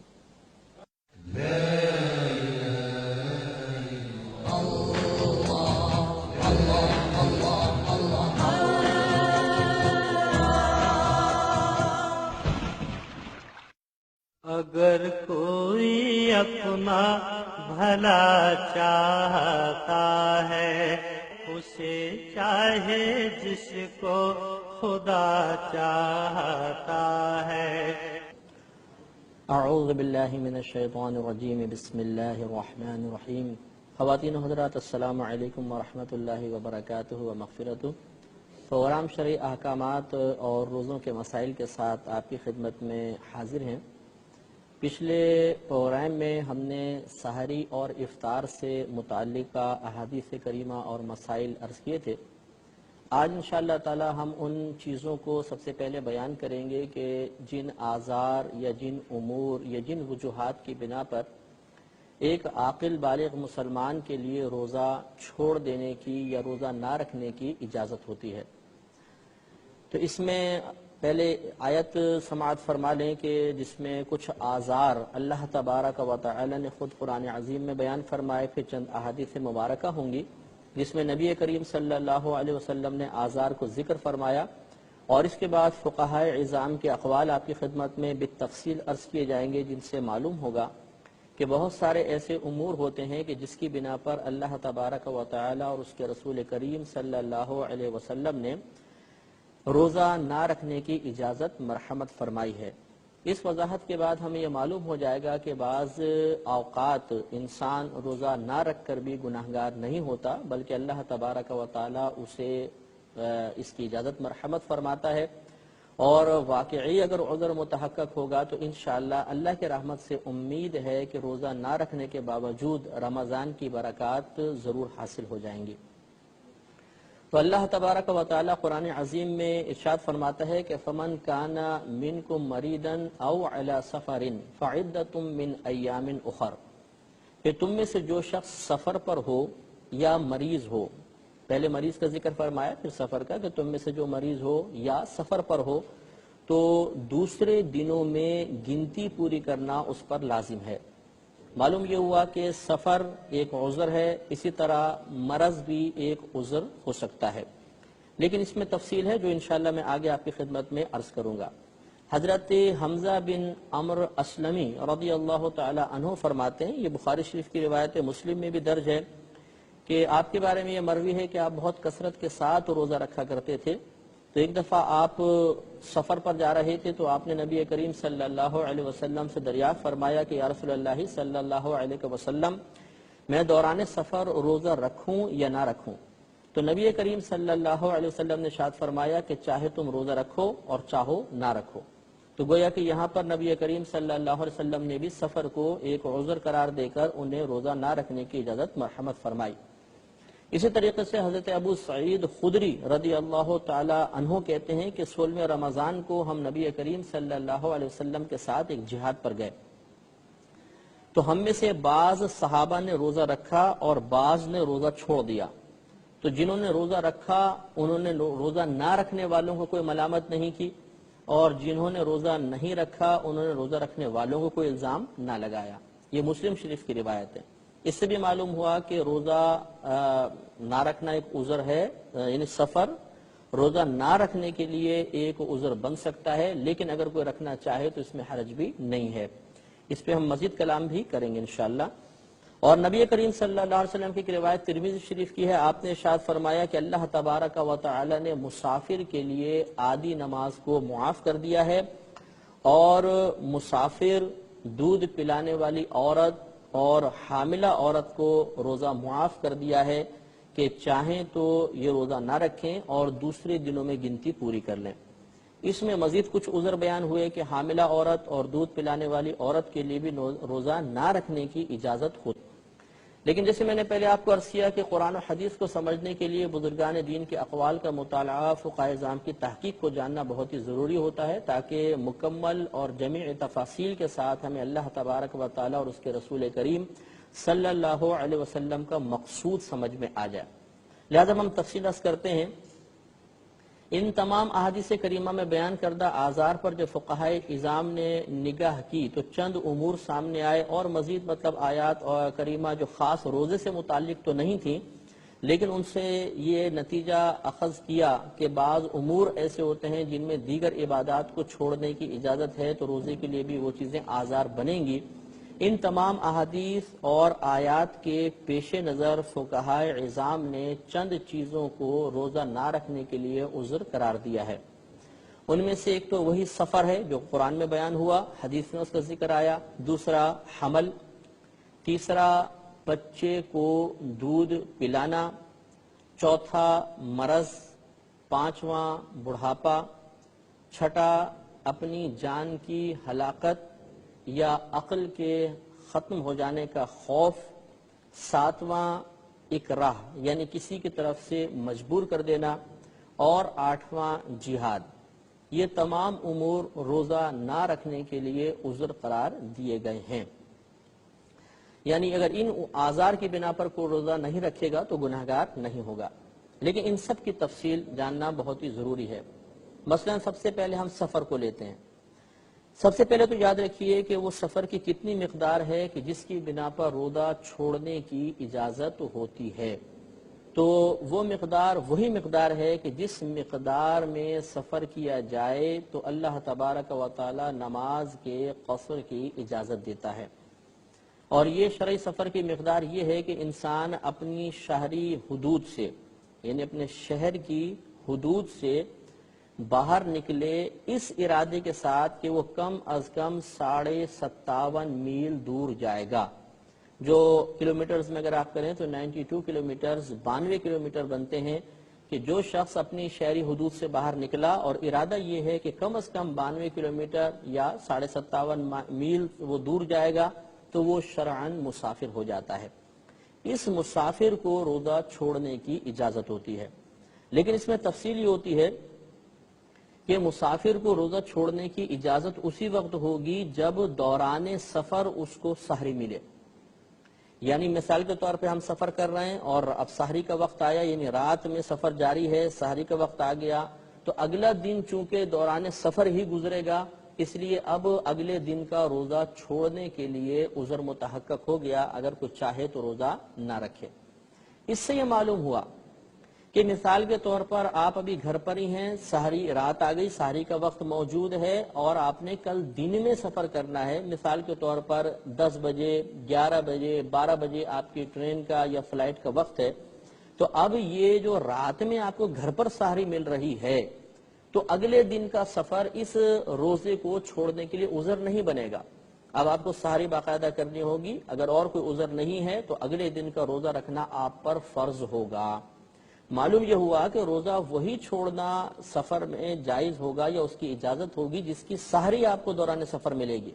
اگر سحری آپ کو گھر پر مل گئی ہے اور دن میں آپ نے درمیان میں سفر کرنا ہے تو اب یہ روزہ چھوڑنے کے لیے عذر نہیں ہوگا، یہ سفر روزے رکھنے کی راہ میں رکاوٹ نہیں بن سکتا،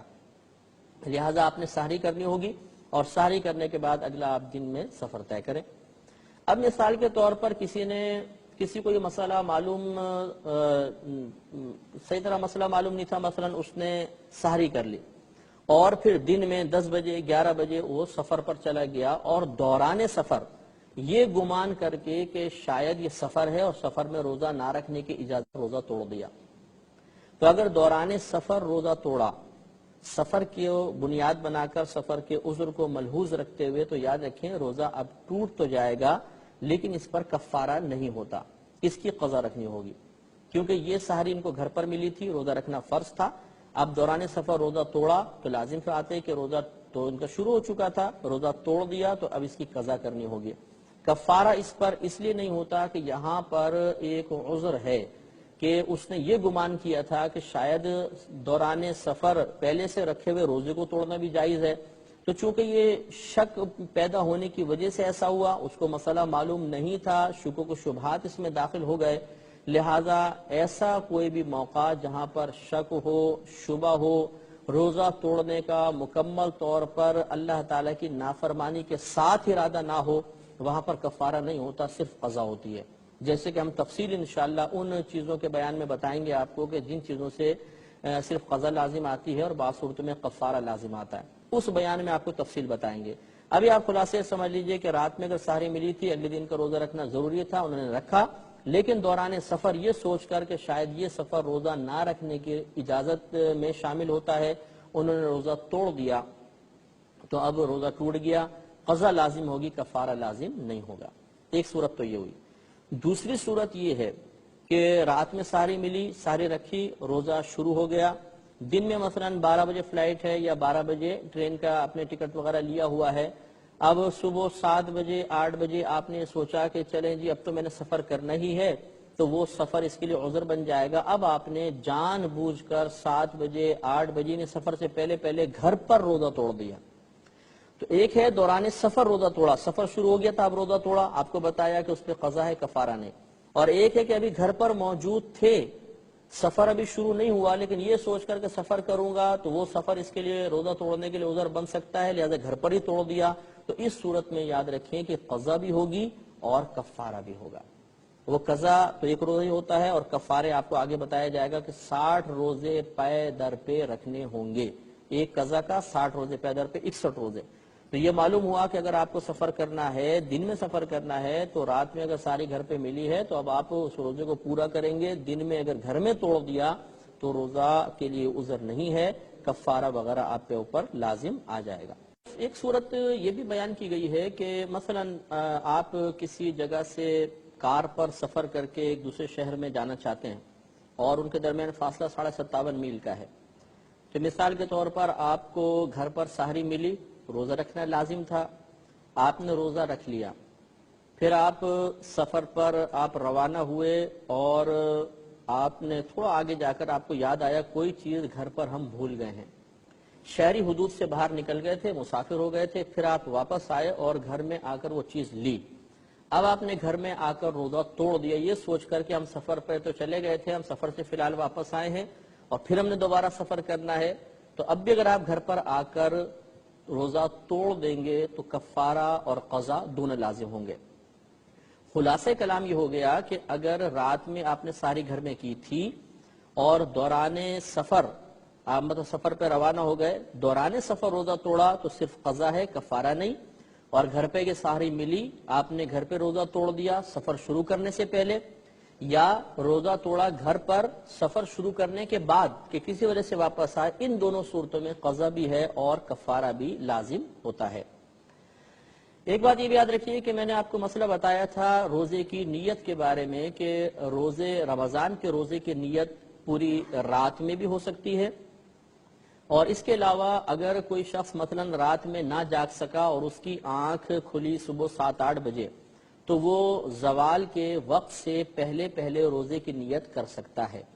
یہ بھی تفصیل مسئلہ ہم بیان کر چکے ہیں، لہٰذا اب یہاں پہ ایک صورت یہ ہے کہ مثال کے طور پہ کسی شخص نے سفر کیا، اسے راستے میں سحری ملی. تو میں نے پہلے آپ کو بتایا کہ راستے میں اگر رات آئے سحری راستے میں ملے تو اس کے لیے اگلے دن کا روزہ چھوڑنے کی اجازت ہوتی ہے. اس نے سحری نہیں کی کہ میں کل روزہ نہیں رکھوں گا، لیکن معاملہ یہ تھا کہ جس شہر میں وہ جانا چاہتا تھا وہ بہت ہی قریب ہے اور وہ زوال کے وقت سے پہلے پہلے اس شہر میں داخل ہو کر اس گھر تک مثلا پہنچ گیا، اور وہاں پر جا کر وہ اس کا مدت سفر ختم ہو گئی، اقامت مثلا کر لی کہ وہاں پہ گیا، 7-8 بجے پہنچا، 9 بجے پہنچا، اور 15 دن یا اس سے زیادہ ٹھہرنے کی نیت کر لی، یا اپنے آبائی گاؤں یا آبائی شہر میں پہنچا تو مسافرت ختم ہو جاتی ہے۔ تو کہنے کا مطلب یہ ہے کہ اب سفر کر کے وہ پہنچا، روزہ رکھنے کی نیت نہیں تھی، رات میں سحری بھی نہیں کی، صبح صادق بھی شروع ہو گئی، لیکن زوال کے وقت سے پہلے پہلے وہ شہری حدود میں داخل ہو کر گھر تک پہنچ گیا اور مسافرت بھی ختم ہو گئی تھی، تو اب اس پر واجب ہے کہ زوال کے وقت سے پہلے پہلے اس روزے کی نیت کرے گا، اگر نہیں کرے گا تو شدید گنہگار ہوگا، اور اس پر مطلب قضا تو پہلے بھی لازم تھی، اب بھی قضا لازم ہوگی، لہٰذا اگر بالفرض کو زوال کے وقت سے پہلے پہلے شہری حدود میں داخل ہو جاتا ہے، سفر میں روزہ نہیں رکھا تھا، تو اب نیت کرنا اس پر واجب ہوگا۔ اب مسئلہ یہ ہے کہ آج کل کے سفر آپ کو معلوم ہے کہ بہت ہی پر آسائش سفر ہے، نرم سفر ہیں، اتنی زیادہ شدت تو نہیں ہوتی۔ ایک سوال لوگ اکثر کرتے ہیں کہ کیا آج کا موجودہ سفر روزہ چھوڑنے کے لیے عذر ہو سکتا ہے؟ کیونکہ پہلے دور میں تو سفر بڑے سخت ہوا کرتے تھے، اس لیے روزہ چھوڑنے کی اجازت تھی، کیا اب بھی اجازت ہوگی یا نہیں؟ تو یاد رکھیں کہ شرعی احکامات بعض ایسے ہوتے ہیں کہ ان میں سبب اور علت کا اعتبار نہیں کیا جاتا، بلکہ حکم ہر دور میں ایک ہی رہتا ہے۔ پہلے سفر کی اگر آپ یوں کہیں کہ پہلے سفر کی مشقت اس بات کا سبب تھی کہ روزہ چھوڑ دیا جائے، لہذا اب وہ سبب ختم ہو گیا تو روزہ رکھنا چاہیے، ایسا نہیں ہے۔ شریعت نے ہر دور میں روزہ کے لیے سفر کو عذر مانا ہے، یہی وجہ ہے کہ صحابہ کرام علیہم الرضوان پر جب دنیا کی فراخی ہوئی، حضرت عمر فاروق رضی اللہ تعالی عنہ کے زمانے میں خصوصاً جب صحابہ کرام کو بہت زیادہ مال غنیمت ملا اور مسلمانوں کی حکومتیں بڑھی، اس وقت بھی پر آسائش سفر ہونے کے باوجود، نرم سفر ہونے کے باوجود صحابہ کرام نے روزے میں رعایت حاصل کی ہے، لہذا یہ حکم دائمی ہوگا۔ اب اگرچہ کوئی فلائٹ میں سفر کرے، جہاز میں بیٹھا ہوا ہے، ایئر کنڈیشن سفر ہے، یا ٹرین میں سفر کر رہا ہے اور ایسی پالر میں ہے مثال کے طور پہ، بالکل کوئی مطلب دقت نہیں ہے، پریشانی نہیں ہے، اس کے باوجود اس کے لیے روزہ چھوڑنا جائز ہے۔ ہاں، اب یہ فقہائے اعظام نے ضرور بیان فرمایا کہ ایک ہوتی ہے افضل صورت، افضل صورت یہی ہوگی کہ یہ لوگ روزہ رکھیں، بلکہ یہ فرمایا کہ اگر اپنی آپ کو ضرر کا اندیشہ ہو، یا جو ہمارے ساتھ سفر کر رہے ہیں ان لوگوں کے ضرر کا اندیشہ ہو کہ انہیں ہمارے روزہ رکھنے سے تکلیف پہنچے گی، تو ایسی صورت میں روزہ رکھنا افضل ہوتا ہے، اور بعض صورتوں میں اگر انہیں روزہ رکھنے کی وجہ سے اذیت ہوگی تو نہ رکھنا افضل ہوگا۔ تو یہ دیکھ لیں گے کہ اگر روزہ رکھنا یا روزہ نہ رکھنا برابر والوں کے لیے، خود اپنے لیے ان میں سے کوئی باعث تکلیف بن رہا ہو، تو اگر روزہ رکھنا باعث تکلیف ہے اپنے لیے دوسروں کے لیے تو نہ رکھیں، اگر روزہ نہ رکھنا بن رہا ہے تو پھر یعنی روزہ رکھنا بن رہا ہے تو نہ رکھیں، نہ رکھنا بن رہا ہے تو پھر رکھ لیں، یہ دونوں صورتیں پہ ہم توجہ کر سکتے ہیں۔ آگے ہے حمل کا مسئلہ، آپ کو بتایا تھا کہ دوسرا عذر حمل ہے اور تیسرا دودھ پلانا۔ اس میں مسئلہ یہ ہوتا ہے کہ حاملہ عورت اور دودھ پلانے والی عورت کے لیے روزہ چھوڑنے کے آزار کی تفصیل یہ ہوتی ہے کہ اگر کوئی مثلا لیڈی ڈاکٹر ہیں، انہوں نے بتایا کہ بھئی اگر آپ نے روزہ رکھا تو بچہ بہت کمزور ہو جائے گا اور ہو سکتا ہے بچہ ہلاک ہو جائے، یا ماں کی صحت کو شدید نقصان کا اندیشہ ہے اور اس کے بعد وہ بچے کے حمل کی متحمل نہیں ہو سکے گی، تو یہ آزار ہوتے ہیں۔ تو کوئی ماہر ڈاکٹر بتا دے، یا سابقہ زندگی میں ایسا ہوا تھا کہ ماں مثلا 1-2 سال پہلے ایسی حمل تھا اور عورت نے روزے رکھے تھے جس کی وجہ سے حمل میں بگاڑ پیدا ہو گیا تھا، تو یہ سابقہ زندگی کا تجربہ یہ بھی دلیل ہوتا ہے۔ یا ایسا ہوا کہ پہلے تجربہ بھی نہیں تھا، کسی لیڈی ڈاکٹر نے منع بھی نہیں کیا، عورت نے روزہ رکھا اور اب اس کو ویکنس شدید محسوس ہو رہی ہے اور اس کی وجہ سے وہ مطلب محسوس کر رہی ہے کہ بچے کو نقصان ہوگا، تو یہ جو مشاہدہ ہے، موجودہ مشاہدہ، یہ بھی عذر بنتا ہے۔ تو معلوم یہ ہوا کہ حاملہ عورت ہو یا دودھ پلانے والی عورت ہو، ان کے لیے روزہ چھوڑنے کی اجازت اس صورت میں ہوگی جب 3 چیزوں میں سے کسی ایک چیز کے ساتھ متحقق ہو جائے کہ روزہ ان کے لیے نقصان کا باعث ہوگا۔ وہ 3 چیزیں یہ ہیں کہ یا تو ماہر ڈاکٹر بتائیں گی، یا سابق زندگی کا تجربہ ہوگا، یا موجودہ مشاہدہ ہوگا، تب ان کو روزہ چھوڑنے کی اجازت ہے، بعد میں یہ روزے کی قضا کریں گے۔ ایک عذر مرض بھی ہوتا ہے، مرض سے مراد یہ ہوتا ہے کہ عام امراض نہیں ہے کہ نزلہ کھانسی ہوا تو روزہ چھوڑنے کی اجازت مل جائے گی، یا جیسے بعض ڈاکٹرز ہوتے ہیں کہ معمولی امراض پر مریضوں کو مشورے دے دیتے ہیں کہ آپ روزہ چھوڑ دیں۔ یہاں پر بھی وہی تفصیل ہے جو حاملہ اور دودھ پلانے والی عورت کے بارے میں ہے کہ مرض کے بارے میں یا تو کوئی ماہر ڈاکٹر جن کے دل میں خوف خدا بھی موجود ہو، کوئی اس کی ظاہری علامت ہمیں نظر آ رہی ہو، وہ یہ ہمیں کہیں کہ اگر آپ روزہ رکھیں گے تو آپ کا مرض بڑھ جائے گا، دیر میں اچھا ہوگا، یا آپ شدید بیمار ہو جائیں گے، ایسی صورت میں روزہ چھوڑنے کی اجازت ہوتی ہے۔ یا پھر سابقہ زندگی کا تجربہ ہو کہ پچھلے رمضان میں مثلا روزہ رکھا تھا تو بہت زیادہ تکلیف شروع ہو گئی تھی، تو اس رمضان بھی یہ ممکن ہے کہ ہو جائے تو روزہ چھوڑ دیا۔ جسے دمے کے مریض ہوتے ہیں کہ بیچارے سردیوں مثلا روزے آئے، پچھلے روزے بھی سردیوں میں تھے تو بہت دمے میں تکلیف ہو گئی تھی اور مطلب دوائی وغیرہ یوز کرنی پڑی تھی، اور اس دفعہ بھی امید ہے کہ سردیاں ہیں مثال کے طور پر، تو اب اگر ہم روزہ رکھیں گے تو شدید تکلیف ہوگی، تو یہ جو تجربہ ہے سابقہ زندگی کا یہ بھی ایک مطلب دلیل بنتا ہے۔ اور تیسرا وہی کہ اگر مرض ہے اور انسان نے روزہ رکھا اور مرض بڑھنے لگا، یا مطلب یہ کہ امید تھی کہ ایک دو دن میں ختم ہو جائے گا لیکن اب وہ اور لمبا ہو گیا، ایک آدھ ڈیڑھ ہفتے تک پہنچ گئی اس کی مدت، تو یہ بھی موجودہ مشاہدہ بھی عذر ہے۔ تو مریض کو چاہیے کہ ان تین چیزوں میں سے کسی ایک چیز کے ذریعے دلیل طلب کرے، تب وہ روزہ چھوڑ سکتا ہے، اگر ویسے چھوڑا تو شدید گناہگار ہوگا۔ اس کے بعد حیض و نفاس بھی ایک عذر ہوتا ہے۔ حیض و نفاس مثال کے طور پر کوئی بہن ان دنوں میں مخصوص ایام میں ہیں تو ان پر روزے فرض نہیں ہوتے ہیں، نمازیں بھی معاف ہیں، روزے بھی فی الحال معاف ہیں، لیکن بعد میں نمازوں کی قضا نہیں ہوتی ہے اور روزوں کی انہیں قضا بہرحال رکھنی ہوگی۔ ایک مسئلہ اس میں یاد رکھیے کہ اگر کسی بہن کو مثلا حیض آتا ہے اور 10 دن تک مکمل آتا ہے، ہم نے حیض کے بیان میں آپ کو بتایا تھا کہ حیض کی کم از کم مدت 3 دن ہے اور زیادہ سے زیادہ 10 روز ہے۔ اب اگر کوئی خاتون 10ویں روز پاک ہو گئیں اور ابھی مطلب مثلا رات میں وہ پاک ہو چکی ہیں، تو ان پہ لازم ہے کہ چاہے غسل کرے نہ کرے اگلے دن کا روزہ رکھنا ان کے اوپر لازم ہوگا۔ اور اگر بالفرض یہ پہلے فارغ ہو گئی ہیں 10 دن سے پہلے، تو پھر یہ حکم ہوتا ہے کہ اگر انہیں مطلب رات میں جیسے مثلا 3 بجے 4 بجے فارغ ہوئی ہیں،